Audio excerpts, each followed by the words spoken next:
कौन सा आत्मा प्राप्त पाप को प्राप्त नहीं होता? तो इसमें हमारे अध्याय 4 में श्लोक 21 है।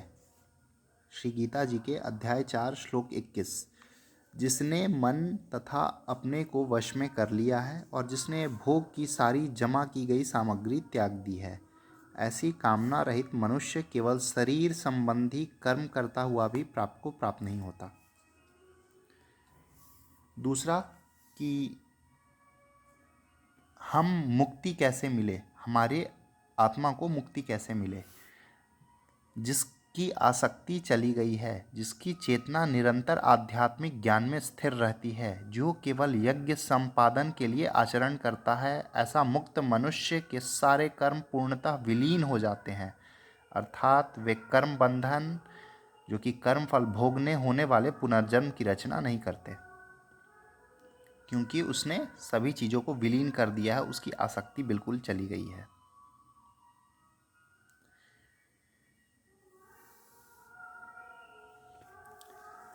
यज्ञ से हम क्या समझते हैं?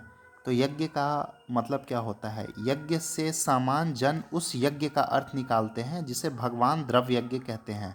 मतलब जिसमें यज्ञ की वेदी सजती है और अग्नि हम लोग जलाते हैं, कुछ लकड़ियाँ डालते हैं, अग्नि जलाते हैं, घी चावल तिल आदि कुछ द्रव्यों का हवन करते हैं। लेकिन सारे कर्म भला ऐसे यज्ञ कैसे किए जा सकते हैं? यज्ञ बहुत तरह के होते हैं। सामान्यतः यज्ञ दो तरह के होते हैं। पहला होता है द्रव्य यज्ञ, दूसरा होता है ज्ञान यज्ञ। तो द्रव्य यज्ञ जो होता है उसके लिए आपको भौतिक संसाधनों की आवश्यकता पड़ती है। मतलब कुएं खुदवाना, मंदिर बनवाना, वृक्ष लगवाना और उसके बाद यज्ञ करना। यज्ञ मतलब तिल जो उसमें जो अग्नि प्रदीप्त करके आहुतियाँ डालते हैं, घी की आहुतियाँ डालते हैं, तो इस तरीके से इसे द्रव्य यज्ञ कहते हैं। दान करना, दान पुण्य करना, ये सभी चावल का, अन्न का, वस्त्र का, द्रव्य का, या फिर किताबें, कॉपी कलम आदि का जो दान है, या फिर कुछ अन्य वस्तुओं का दान करना, ये सब द्रव्य यज्ञ के अंतर्गत आता है। दूसरा होता है ज्ञान यज्ञ। जैसे हम कोई शास्त्रों का अध्ययन करते हैं, किसी भाई कुरान से अच्छी चीज़ें बता दी, बाइबल से अच्छी चीज़ बता दिया, या गीता जी से कुछ अच्छी चीज़ें बता दी, भागवत पुराण से बता दिया, या कोई अच्छा ऐसा ग्रंथ है उपनिषद का बता दिया, वेद जो है उसका कुछ पाठ करके कुछ उस चीज़ों को जानकारी दे दी, तो ये सभी चीज़ें ज्ञान यज्ञ के अंतर्गत आती हैं।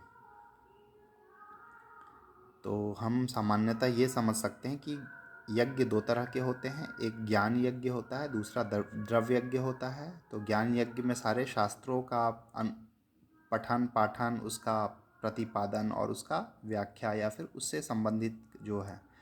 और हमारा द्रव्य यज्ञ वो हुआ जो कि जिसमें भौतिक पदार्थों की आवश्यकता रहती है। बहुत बहुत धन्यवाद। हरे रुक्मिणी कृष्णा, हरे कृष्णा।